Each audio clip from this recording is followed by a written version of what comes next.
Let's get your home loan rate down.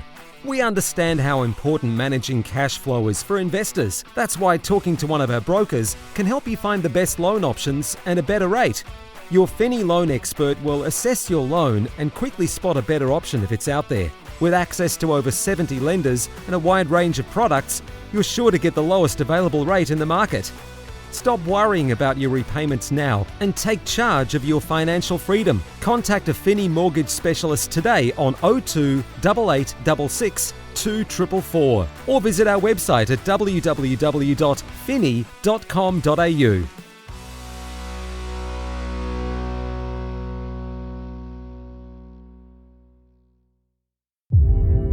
This is a Momentum Media production.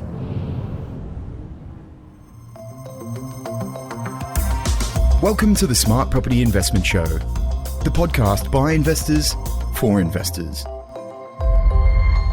Hello, everyone. Welcome back to a brand new episode of the Smart Property Investment Show. We are getting very close to the end of the year, but there's so much strategy, so much finance to be talking about at all times. I guess the world never stops for property. I'm Grace Ormsby. It is an absolute pleasure to be welcomed on today's show by someone you all probably know quite well by now, Eva Lewisance. How are you? Yeah, great. Thank you. Thanks for having me again. And I'm glad to be doing one with you, Grace. That's very good. Very excited. Yeah, bit exciting, a little bit different. Phil obviously unable to do this one today, so I am stepping in. But I'm very excited, Eva, because this is a super interesting topic, and I think you're almost speaking to me. No one else knows what we're talking about yet, but I feel like I'm probably the perfect person to be hearing what you have to say today. And really, the topic is around how people can get started in property investing with no to very little savings. How many people come to you, Eva, and they go, I'm really not in a position to buy, but talk to me? Yeah, that's right. So actually quite a lot. And they might have heard here and there, I've done it with, 5% deposit, or I use the grant, or there's new schemes around there, and they just don't really know what's available. So I guess they are after a professional opinion or somebody that can tell them, yes, you can do this, or if you do this, it's doable, and actually discover that they really don't need much to get started. And that is a very exciting prospect, probably for a lot of our listeners who are listening, that maybe even have just bought a property, probably rinsed out their savings a little bit there. Life's been expensive lately. It is really hard to save. So a lot of people are in the boat of knowing that property can drive their wealth moving forward, but don't know how to get started. And that's what we're talking about today. Yes, I'm really excited because I hear all the time, I can't do it. I just bought this and it seems impossible to save up another 20,000, or I guess the belief that people think you sort of have to be rich in some way to buy a property. And I really want to break that and tell people that you can actually do it with zero. If you've got zero savings, it's possible. Well, let's go. Busting up these myths. I love to hear it. What is kind of the first way that people can go about it? Because having zero savings is quite a daunting prospect to be in, I'm sure. Yeah. So a lot of what I get is, I guess, the younger generation, I guess, young couple, maybe in their 30s, they bought a house already and they live in, they maybe started a young family, and obviously everything seems expensive. We can't save any money, and they want to invest. They know it can be really good for them, but just like, look, I'm never going to be able to save another deposit for a second investment. So that's where it starts, a lot of them. And what we discuss is something called an equity release, which is basically using the gross that your first property might have had and borrowing against your home to buy an investment property. So that seems very simple, or maybe not so simple, but it's actually very easy to do. And for most people that have had property for a few years, they would have equity and enough in there to actually buy another property with zero. They would just use the equity. Yeah, wow. And I feel like especially anyone who bought prior to COVID is probably in the best position for this one right now, considering how much we've seen property prices increase over the last 3 years. Yeah, that's right. So if somebody, let's say, bought a property for, let's call it 800,000, around Sydney, I think that's, that's doable. And now it's worth probably 1.1, 1.2, quite achievable. So let's say on 1.2 million, you can borrow against your property up to 960. And it's likely that at the time they purchased the property, they got a mortgage for probably 6 to 650. So they've got more than $200,000 worth of equity there that can be used as a deposit for the next property. And most people don't think about their home as savings and as a vehicle to keep going. But yeah, as you said, most people that would have bought property before COVID or even during COVID would be in a position to do it today. Yeah, wow. Some food for thought ticking over in people's brains there. That's pretty amazing. So zero cost to someone and they could buy a whole new property. Right. So let's say in this case, the person would release the 200,000 and use that 200 as a deposit for the property, stamp duty, legal costs, maybe a buyer's agent. All of that would be covered through the equity in the property. So technically zero. You need zero there. It's all through the best decision you've made in the past to buy your property. Yeah. And really, people don't think about that first property as an investment property, but that's exactly what it's doing. It's turning that principal place of residence into their first investment property.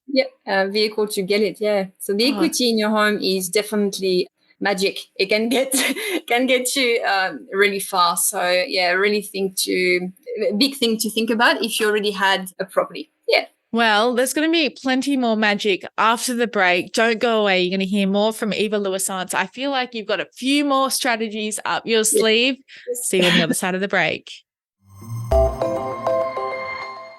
Welcome back to this episode of the Smart Property Investment Show. And we've already made some magic. We've given a pretty handy strategy to people who are listening about a very easy way to buy a second property without necessarily even needing to put any cash up front on it. Eva Louisance is joining me. Eva, I know that there's a few other ways that you have up your sleeve when people come to you and they're like, I want to buy a property. I don't have much money or cash. I guess there's a few other things that need to be considered in there that are things like income, yes, of course, things like that. We're just talking, savings and deposit at this stage. Income is a different, problem, I guess. Yeah. So when we do look into something, other than people using the equity from their principal place of residence to buy a second property, what else can people do? What are some of the strategies that you do put forward when people come to you? I guess a lot of people that come to me literally have no property at all. So they haven't even purchased their first home, and that's completely fine. And most of them are quite young and don't have much savings behind them, or sometimes little, like less than $5,000. Actually, the first podcast I ever done with Phil was about somebody that bought a property with less than $5,000. That's typical of, the 20, 25 years old. They might live at mom and dad and they'd love to invest, but they've got nothing. So just like the first scenario where you are using equity in your home, in this case, you actually can use the equity in your family's home. So you can use the equity in your parents' place, in your brother's place, sister's place, and actually buy just like this. So it helps as well the parents that want to help their kid to get into the market, and they might not have any cash to give them. But most people that bought properties 20 years ago plus, they definitely have equity in their home. And just like in the first scenario we discussed, you can borrow equity against a property. In this case, it's just not yours. It's your parents' property or even your siblings' property. I also recently did a family pledge, it's called, for a recent divorcee who lost his home and was a bit struggling, to put a deposit back together. So he was like in his 50s, and we actually used his parents' property as well. Okay. Equity out. So it's really good. She didn't even start in life, or maybe restart a new life later on if things happen and you may have. I have a couple of questions here, and I guess this is all very general. It would very much depend on people's individual circumstances. So please, everyone, take that into account. Make sure you are talking to a financial professional about this stuff. But does it matter whether there's maybe a mortgage already against that property, or, does it need to be owned completely outright for this kind of thing to work? Does it not matter? It does, yeah, it does matter a little bit because we need equity, obviously. So if your parents just bought the property and they've borrowed 80%, technically there's no more equity there left for anybody else to use. But if your parents have bought their property, and most people would have parents who bought their property 20 plus years ago, then there's definitely equity there. Yeah. And Even how though they have a loan. Yeah, they might still have a loan, but still equity there. how is this different to having a parent provide maybe some cash for a deposit? Yeah. So then in that situation that most people would think, okay, I have to give my child, 100K to get started. In our offer there that we can do through a family pledge, the child is actually borrowing that $100,000 against his name. It's equity that the parents are giving. There's no cash exchange. It's just a loan that is secured against the parents' property. So it's a really good way for the parents to help without having to give any cash. And they can give that to one child, 2 children, 3, Yeah. 4. As long as they've got equity, it's easy to replicate. Okay. So it's a guarantor of sorts? Yes, that's right. Property guarantor in this case, yeah. Very cool. Family pledge. I have not heard of that before, but if I've never heard of it before, I'm sure there's probably a few other people that are very much in the same boat. So a very cool option there. And as you said, it kind of can be used at any point in life. Any point in life. And really, you need zero in this situation. You would be borrowing 105% of your property price, and it would be covering everything, the stamp duty, the legal cost, buyer's agent if you're using one. So in this case, really, you need absolutely nothing in the bank to get started. There you go. And this is why we speak to the experts like you, Eva, who can share all this kind of thing with us. And we are so grateful to be able to listen to you so regularly, give your insights and advice on how people can really not only make the most of the money that they do have, but leverage some of the strategies that are out there to make sure that they're really putting their best foot forward. It was magic to hear about that family pledge. We've already talked about the equity release from a principal place of residence. Now we've talked about the family pledge, which also is a release of equity. What other ways are there? Because I know you didn't come with just 2 strategies up your sleeve today. There's more. So obviously the first 2 require some type of property somewhere. And by the way, it's available for buying your home to live in or an investment. So it's available for any type of purchase. I guess if you really don't have access to a property or someone can help you to share the equity, I guess, there are lenders out there that will lend up to 95% of the property value. And that used to be for mainly somebody that would buy to live in. But banks are actually opening up their door a little bit more now. And CBA just came on board with 95% for investors as well. So if you're looking to buy maybe your first investment property and a bit struggling to save up, 5% is definitely achievable. Definitely. And to pull in some pretty recent news, there's obviously a pretty big report that came out today, actually, just to timestamp this, the 28th of November. And it's from CoreLogic and one of the big 4 banks. And it's talking about the average time now taken for the average Australian to put together a 20% deposit has hit 10 years. And that's across the country. Yeah, but that's what I'm actually really annoyed with. You don't need 20%. Yeah. And I guess that's a very old-fashioned way to think about it. And people are scared of LMI and trying to avoid all these things. But if you take 10 years to save up your money, your property is going to be so much more expensive than if you paid that 10 grand of LMI. Yeah, that's one thing I really want to, make people understand that it's good. LMI is your friend. Just use it and get into the market. It does not have to be a waiting game. So with this 95% loan, obviously only 5% deposit is required. Way more achievable. Way more easy for someone to sort of conceptualize how much money that is. Because really, you pair it back to what, a $500,000 home. If you are looking at an investment property, maybe not in Sydney, but elsewhere, and that's definitely doable with 5%. Yep, that's right. Look, and I think most people that actually come and talk to us have at least, $25,000, $30,000 in savings. And I think the average Australian earner would definitely be able to achieve that. especially if it's a couple trying to save. So yeah, 5% is doable, and it's more and more lenders opening up their doors for that. So that's saying something about the market as well. They recognize that it's getting a bit tougher to do it the other way. So I loved as well that you mentioned LMI being your friend. Yeah. I know it doesn't sound like it when you have to pay it, but I guess it's not something you have to pay up front. It's capitalized on top of your loan, so it's not something you have to budget for. And if you think about it, as you said, if you have to wait 10 years to buy a property, really the cost of paying LMI is nothing compared to the value of the property in 10 years. So use it. It's a really good tool to get into the market right now. I tell you, there is nothing worse than looking at what house prices in Sydney were doing 10 years ago and considering them now. And that's the same across the country, no matter where you really look at. Yeah. The longer you wait, it would be the same in 10 years. So the longer you wait, the harder it's going to be. We're going to take another break there, but don't go away. We'll be back with more from Eva Louisance.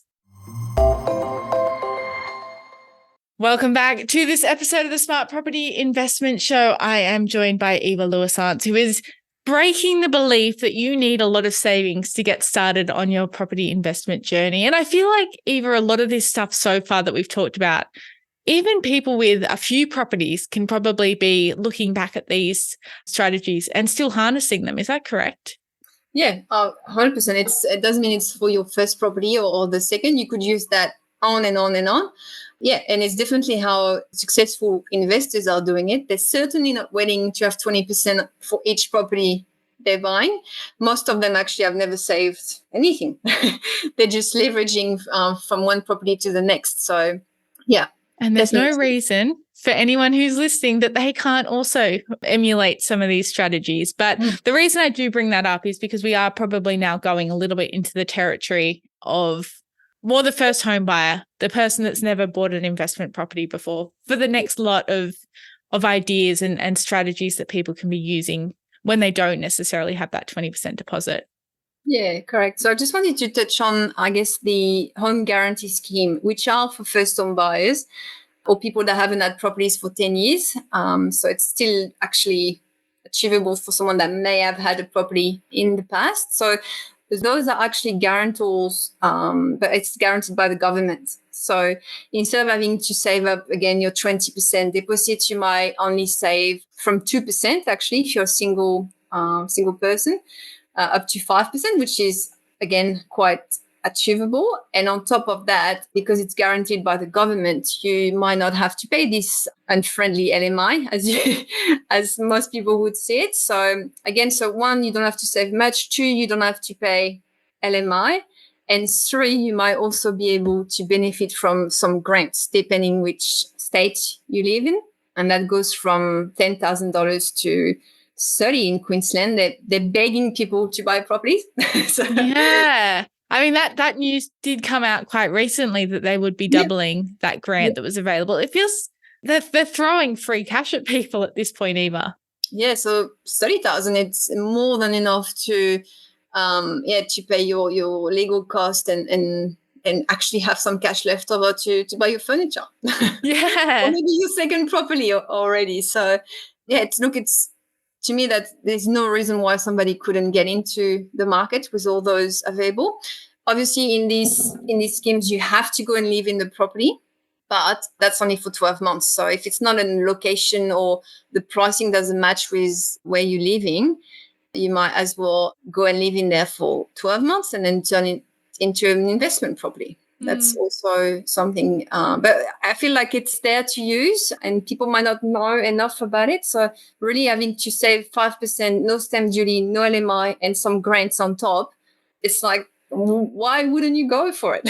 Yeah, it's a pretty enticing offer. How many people are you seeing look to access these schemes and these grants? Yeah, look, there's quite a lot. The issue is with those is they are restricted places per year. So for some example of the first home guarantee, there's only 35,000 places for 2024. And the family home guarantee for single parents is only 5,000 places. So you need to apply, in advance and make sure you can benefit from those. And so I guess that those are the numbers that it's the maximum that we can look at. Yeah. Good for people to know that, because I'm assuming too, people probably do come to you a little bit with, I want to access the home guarantee scheme. That's what people hear a lot about these schemes. There's a lot of information out there about them, and they probably come to you like, this is what I want to do. Do you then show them those other strategies, the family pledge or the 95% loan? Depending what they can, I guess, benefit from. When you do the family guarantee, for example, you still would have to pay the stamp duty. So, and you wouldn't have any grants doing that. So, obviously, based on the person I'm talking to, there is, the strategy is not the best for everyone. And we have to target the loan and the strategy to whoever we speak to. But if you've never bought it properly, those scheme and grants are up there. And need to be considered for sure. We've busted a few myths. We've probably changed people's perceptions. I hope we've changed people's perceptions on their ability to actually get a loan to get on the property ladder in the first place, or whether it's that first property, whether it's a second property, or so on and so on. Eva, we are nearly at Christmas time now. Do things slow down for you at this time of year in the broking space? It does for the first time buyer, people that were looking to buy property to live in. There's less listing, and it's, I guess, not the best time to buy. However, the investors are super, super active, and most of them have purchased, mid-November and are settling just before Christmas. So we've got lots of those, lots and lots. And I guess if you are looking to get into the market again, mid-December to start, gathering your paperwork could be good, because Jan is quiet, and that's a good time to put an application in and get it done smoothly. I would have thought you'd get a few more people that probably would come to you post-Christmas. They've probably had some extra time to think and get their stuff together then, but still obviously not the normal amount. Yeah, so we do get new inquiries a lot in Jan, but, solicitors and banks are not very present. So we don't get many settlements, and I guess the investor market is a little bit slower in Jan. All right. Might be the time to strike for some people, especially now that they know they don't need a huge amount of money behind them. Eva, thank you so much for sharing your insights once again. I've loved chatting with you, stepping in for Phil for this one today. So hopefully I can have a few more conversations with you down the track. Hopefully. It would be great. To everyone who is listening along, we hope you have enjoyed this episode. Like or review us on whatever platform that you do listen to the Smart Property Investment Show on. If you have any questions, editor@smartpropertyinvestment.com.au. Check us out on social media, Facebook, Twitter, LinkedIn, and Instagram. And as always, make sure you are subscribed for all the latest updates on our website. Until next episode, stay safe and well wherever you're listening from. Bye-bye. The information featured in this podcast is general in nature and does not take into consideration your financial situation or individual needs and should not be relied upon. Before making any investment, insurance, tax, property, or financial planning decision, you should consult a licensed professional who can advise whether your decision is appropriate for you. Guests appearing on this podcast may have a commercial relationship with the companies mentioned.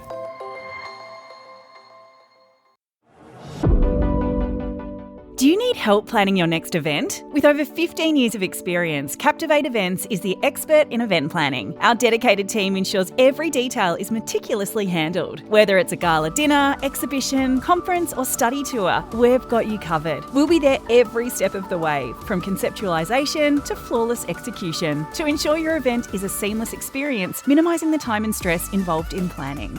Make your next event one to remember. Visit www.captivateevents.com.au or call 02 88 66 2440 and find out how we can captivate your audience.